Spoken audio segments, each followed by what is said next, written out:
Eh, Kalau pertanyaannya kesehatan dan ekonomi, ini kan bisa dikatakan kesehatannya sudah membaik gitu ya. Membaik. Angka COVID-nya udah turun, masyarakat udah banyak yang terkena vaksin gitu. Kemudian di sisi lain perekonomian juga yang tadinya agak tertahan ini mulai bergulir lagi gitu ya. Udah banyak kegiatan, saya pikir nggak hanya di Jakarta ya, tapi di daerah atau mungkin kunjungan dari daerah ke Jakarta atau antar daerah atau dari pusat ke daerah itu terjadi. Artinya jika seringkali kan masyarakat itu bertanya-tanya nanti libur Nataru naik lagi atau enggak gitu misalnya. Jadi kalau libur Nataru COVID-nya bisa dikendalikan, saya pikir pemulihan ekonomi yang sudah berjalan ini akan lebih cepat berjalannya gitu. Jadi apakah dua-duanya bisa dimenangkan? Kalau lihat sekarang ya seharusnya itu bisa terjadi gitu ya. Kalaupun kemarin itu ada banyak kritikan, saya pikir di seluruh dunia mengalami.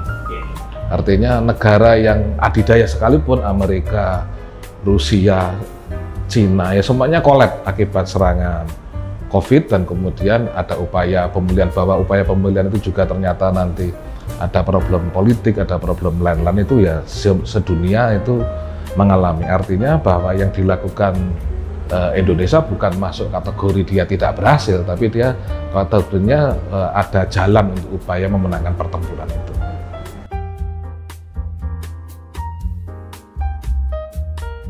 Ya kalau nggak percaya sama angka, suruh survei ke rumah sakit. Itu kan kelihatan kalau di rumah sakit gawat daruratnya penuh atau enggak. Ini kan kalau saya mendengarkan para perawat itu kan di ruang gawat darurat juga sudah hampir kosong, bisa dikatakan begitu, atau tidak ada lonjakan lagi. Nah ini kan situasi ini yang harus kita pertahankan begitu.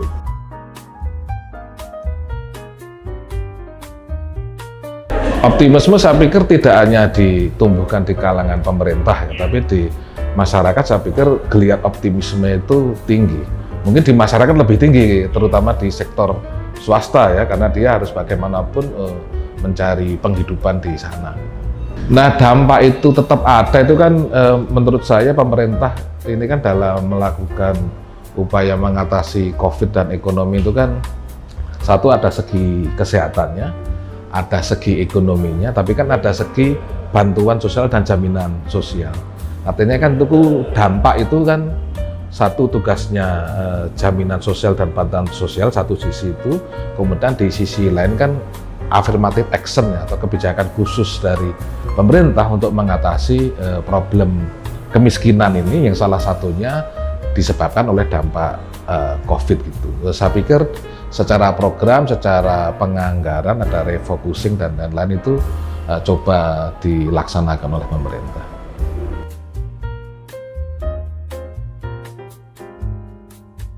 Ya optimisme itu kan dari segi perencanaan ya dari segi perencanaan karena sudah ada hitung-hitungannya udah pasti optimisme. Menurut saya yang harus ditumbuhkan oleh pemerintah di luar optimisme itu kan di level kinerja ya koordinasi, konsistensi dan sebagainya. Karena kan begini, yang dimaksud pemerintah kan tidak hanya pemerintah pusat, ini juga pemerintah daerah dengan adanya undang-undang desa plus pemerintah desa. Nah saya pikir untuk mengukur kinerja di bidang kesehatan dan ekonomi yang harus kita lihat ya pemerintah pusat, pemerintah daerah, dan pemerintah pusat, pemerintah daerah, dan pemerintah desa plus dukungan dari DPR dan DPRD gitu loh. Nah itu kan kita ada APBN, ada APBD, di desa ada dana desa dan alokasi dana desa, itu kan sesungguhnya peluang untuk melakukan inovasi ya. Inovasi menyikapi ada pembatasan tapi ekonominya harus dikembangkan bagaimana. Nah untuk itu kenapa saya penting narik pusat sampai ke desa tadi itu, kalau kita coba renung-renungkan ya, ini kan akhirnya kekuatannya kayak di desa kan. Masyarakat yang kehilangan pekerjaan di kota lari ke desa. Kalau kita lihat berita-berita, inovasi di pedesaan tinggi, dari ikan, bunga-bunga, desa wisata itu kan inovasinya ternyata tinggi di desa. Maka menjadi penting yaitu tadi optimismenya itu ya memang harus dari hulu ke hilir begitu. Nah, yang kemudian tidak tidak terakselerasi gitu ya untuk mengejar hal itu, walaupun kita mengharapkan itu tidak ada gitu ya, tidak ada yang tertinggal di belakang gitu. Karena aslinya pemerintah sudah menyiapkan juga atau mekanisme bantuan sosial, jaminan sosial, dan penanggulangan kemiskinan. Nah, harusnya itu bisa dilakukan di situ. Maka kan evaluasi kelembagaan menjadi penting ya untuk supaya koordinasinya itu lebih cepat gitu. Karena kalau evaluasinya kinerja pemerintah sampai juga ke APBN kan pasti ada yang berjalannya cepat, ada yang itu berjalannya lamban misalnya gitu. Nah, itulah yang harus biasanya kan istilahnya pemerintah kan terus percepatan gitu, ya, percepatan itulah yang harus dilakukan.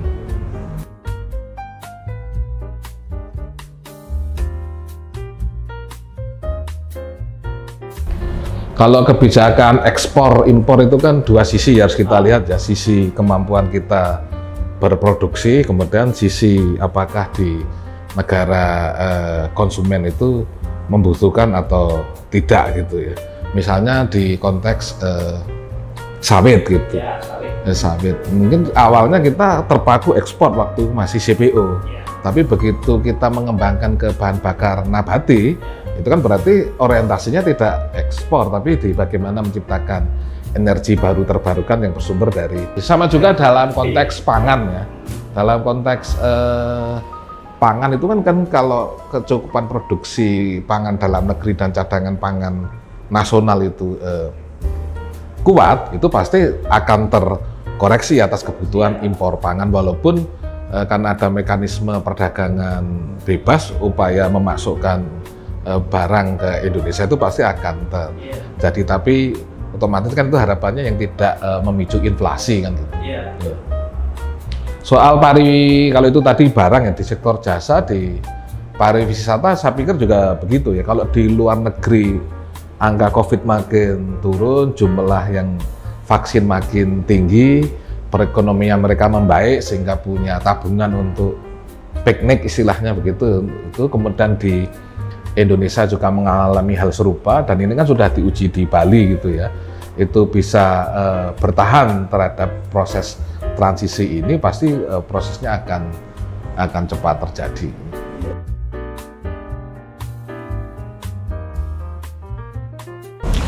Ya, yang pertama kan berarti sebelum ke dosis 3 itu kan berarti PR dosis 1 dan 2 sudah tercapai gitu.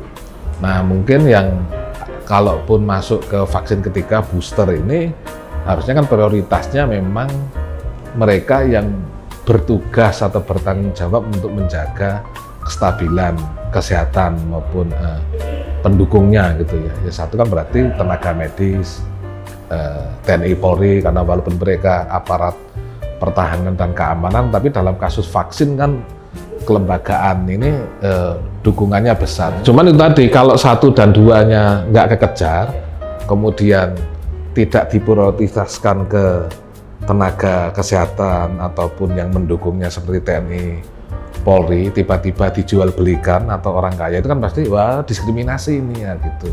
Itu pasti akan menimbulkan masalah. Menurut saya ya 1-2 dikejar, yang sudah sampai kedua di daerah yang menjadi proyek strategis nasional, misalnya kayak Bali, Toba, mungkin nanti Labuan Bajo dan sebagainya, Yogyakarta lah gitu. Kan Yogyakarta ini kan saya pikir secara berita dia selalu jadi ukuran tuh. Ya, objek wisata ya ke sana, nanti setelah dibuka terjadi masalah dia selalu dilihat terus, misalnya di Jogja. Karena kan di Jogja mungkin vaksin keduanya udah banyak yang dapat itu di situ. Terus yang berikutnya misalnya itu tadi, mereka yang harus keluar negeri tetapi dalam tanda petik ada problem dengan vaksin yang dipergunakan di Indonesia, misalnya tidak diakui di tempat yang lain, itu kan perlu diberikan yang itu gitu. Itu saya pikir itu kalau itu yang menjadi prioritas tidak masalah begitu. Yang sering jadi masalah itu kan yang sana langka tiba-tiba nanti itu kan kecelakaan itu selalu terjadi ya. tiba-tiba muncul berita si artis ini sekeluarga lagi, penting kalau satu orang dalam rangka kemana dia booster, pasti orang biasa aja. Misalnya kayak saya ini pengalaman vaksin gitu ya, antri. Tiba-tiba polisinya manggil yang mau ke Papua masuk dulu, Bang. Orang nggak protes kok.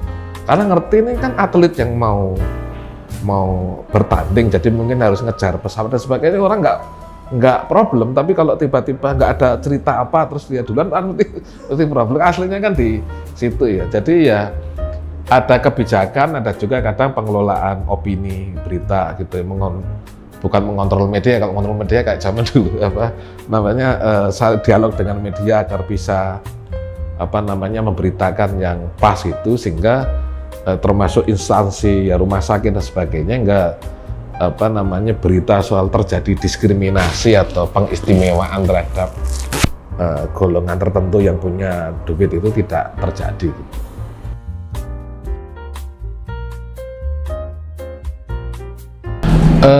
Satu kan menurut saya di masyarakat ini kan juga ada mekanisme penyaringan informasi gitu ya.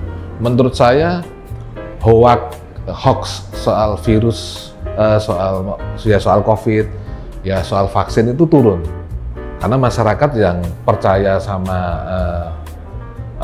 bahwa COVID itu memang ada, bukan berita rekayasa, bahwa vaksin itu penting, bahwa progres itu penting, itu orang makin kesini makin banyak yang percaya di situ.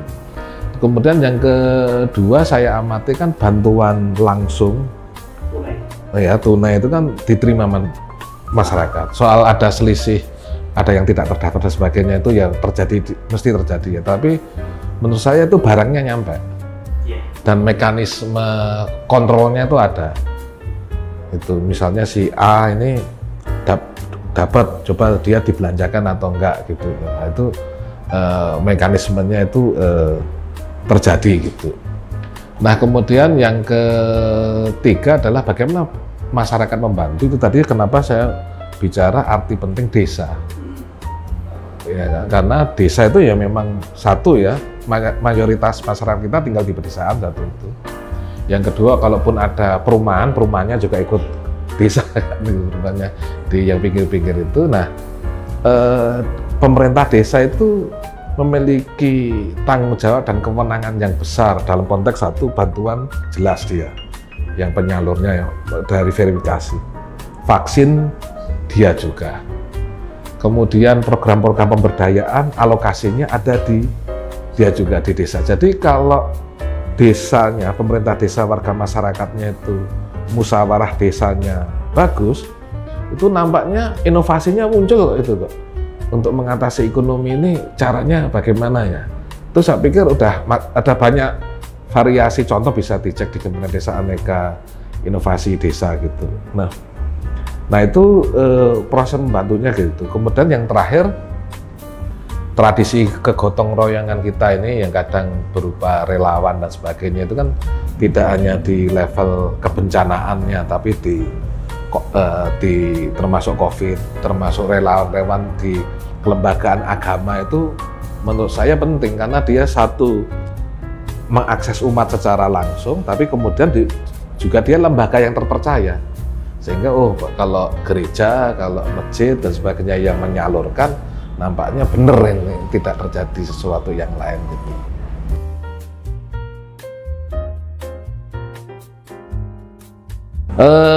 Ya saya pikir pemerintah ya, dan juga aslinya masyarakat kan aslinya punya trauma atau punya pelajaran dari sebelumnya, misalnya Lebaran gitu ya. Lebarannya ditutup, pembatasan, habis Lebaran dibuka, tapi karena kita masih WFH, artinya kesempatan untuk mudik terjadi, angkanya kan naik. Nah menurut saya tindakan pemerintah kan kalau kita mau mengkritisi ya kita bandingkan dengan sebelumnya. Mau tiba-tiba meroket lagi kemudian perekonomiannya terhambat, atau sebaiknya ya kita bersabar, toh progres tetap dijaga ketat, vaksinasi tetap dilanjutkan, upaya menjaga kesehatan dilanjutkan, sehingga habis Natal dan Tahun Baru kita bisa lebih memicu, sehingga libur berikutnya yang akan datang itu bisa dilampaui.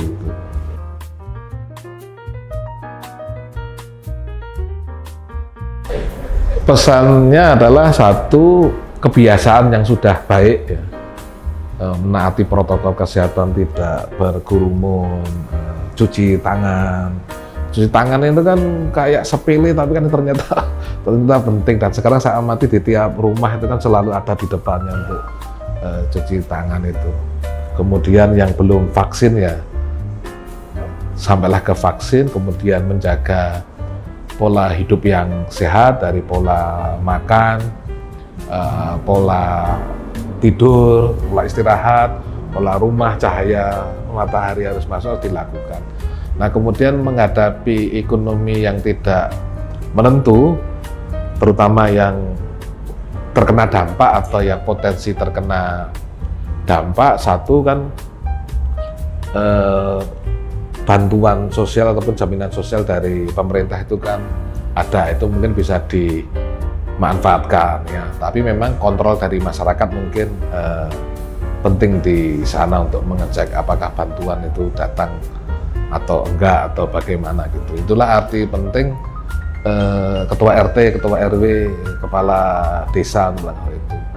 Kemudian berikutnya kan salah satu yang saling menjaganya ya satu memang prokes, taat pada protokol kesehatan.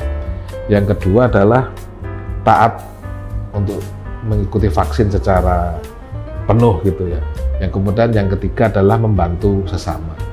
Yang keempat, karena kita ini selain berbangsa juga bernegara, ada pemerintah, ada DPR, ada aparat. Selain kita mentaati apa yang dianjurkan, tapi penting juga melakukan proses kontrol. Musyawarah desa ikut, musrembang ikut, dan sebagainya. Mekanisme bantuan diawasi, ya mungkin tidak harus langsung, tapi bisa berkoordinasi dengan Pak RT, Pak RW, dengan Kades dan sebagainya. Itu yang akan membantu upaya menyelamatkan secara kesehatan dan upaya agar ekonomi nanti akan tumbuh, kemudian proses guyupnya itu masih tetap terjaga.